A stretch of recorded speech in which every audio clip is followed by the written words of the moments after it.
Okay, welcome back, everyone, as we have a rare Thursday evening marathon. Remember, next Thursday is date night. Next Thursday night, there will not be a shir because I have a family wedding. So we're getting ahead. So the whole week next week, we will be one blot ahead, which is not the end of the world.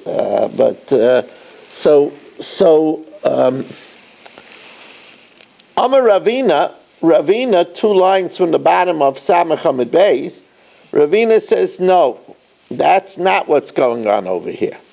When it says there are 2 mekaymes, it means Aidi v'Aidi b'kachim kalim. Both are talking about kachim kalim. V'loi kasha, ha Rabbi Yishmael. One is going according to Rabbi Yishmael, the one that says that when they dismantled the Mishkan, it was puzzle. That's going according to the aforementioned Rabbi Yishmael, who says that even Meiser is only able to be in Mifnei Abayis.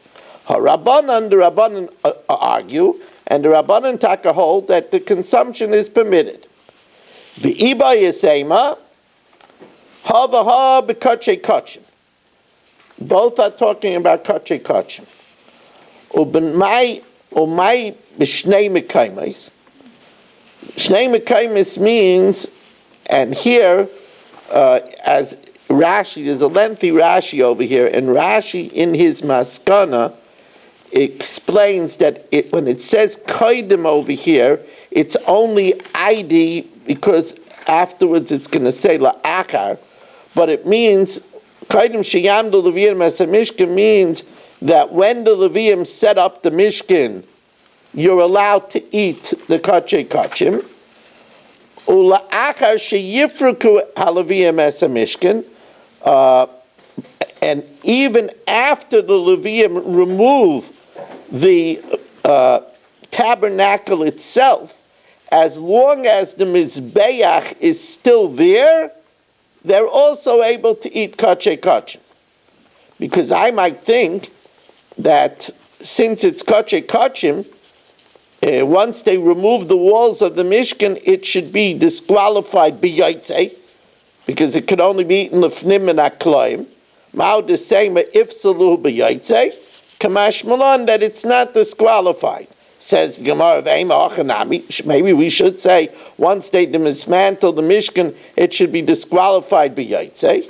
On Makra, the pasuk says v'nasa oyel moyed, that even while they're traveling, it's still considered to have the kedusha of the oyel moed, because it says v'nasa, and still it calls it oyel moed. That afal pishin nasa oyel moedu. Now, the mizbeach of Moshe Rabbeinu was made out of copper. Then there was a mizbeach in Shiloh. For many, many years, the mizbeach stood for 369 years. The mizbeach stood in Shiloh. So Amar Rav Huna Amar Rav, mizbeach shel Shiloh shel avonim haya. The mizbeach of Shiloh was unlike the mizbeach of Moshe of copper. It was a structure of stone. The Tanya Rabbi Eliezer ben Yaakov Aimer, Ma Talmud Leimer avonim avonim avonim. Why does it say avonim avonim avonim? Shalosh pa'amim. Echad shel Shiloh, the mizbeach of Shiloh was made out of stone. The echad shel Noiv v'Givain, and also when it stood in Noiv and Givain, and then ubeis Eilamim when it was in the Beis Hamikdash. So now the Gemara asks a kasha. Mosiv Rav Acha bar Ami, Eish sheyarda min hashemayim b'mei Moshe, the fire that descended miraculously from Shemayim in the days of Moshe, lo nistalka me'al mizbeach nechoshes ela b'mei shloima. It didn't remove from the copper altar except in the days of Shlomo.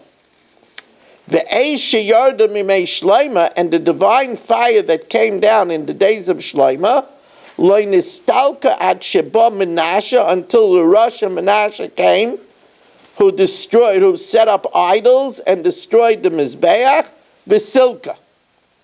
But this is a problem.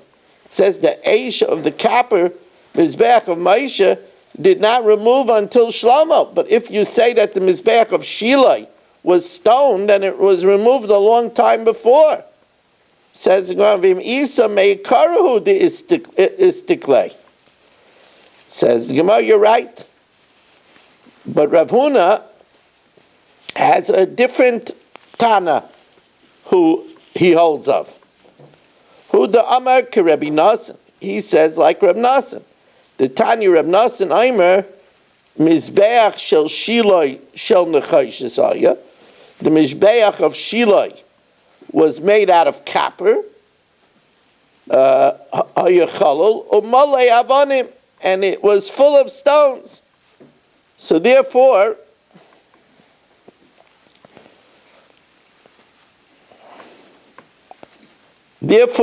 we see clearly that Rav Nasan holds that in Shiloi they didn't use the Mizbeach of Moshe Rabbeinu.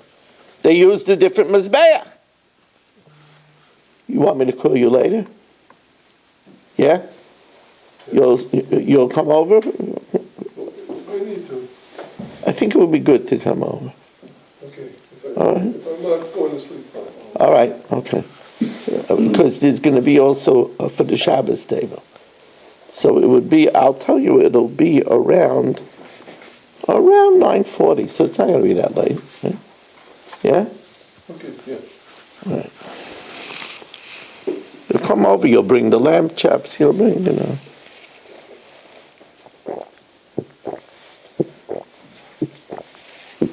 There is a reason to come over, yeah. Says the Gemara,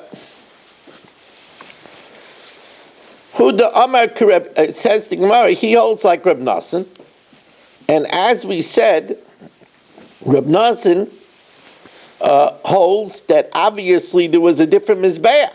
So that means that they dismantled the Mizbeach of Moshe and set up a Mizbeach that was also copper and was full of stones. Rav Nachman Yitzchak says a different shot.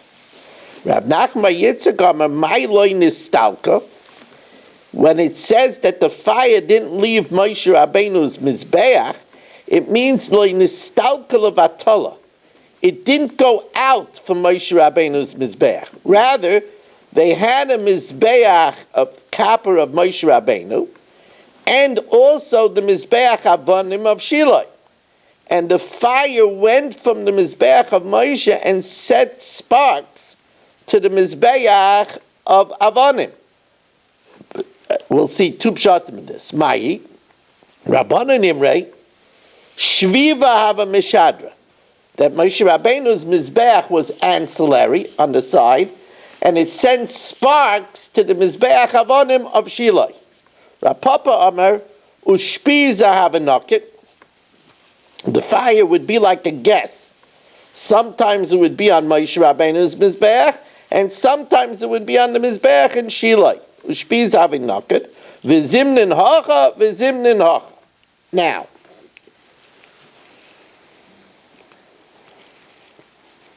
another detail over here. Tanan Hasam, we learned, this is in the very fun Masechta, we'll get there, the very fun Masechta of Midos, where it gives us the entire floor plan of the Beis Hamikdash and all the Lishkais. It's a very fascinating Masechta. We'll get there, we'll have fun. Tanan Hasam, we've learned over there.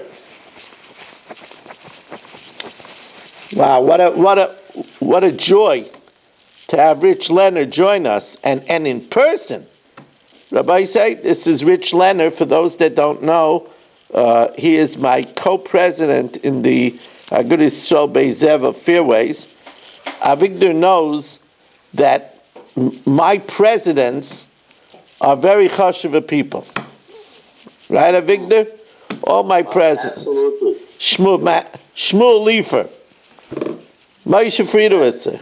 You know, Moshe was here. Moshe was here in Staten Island.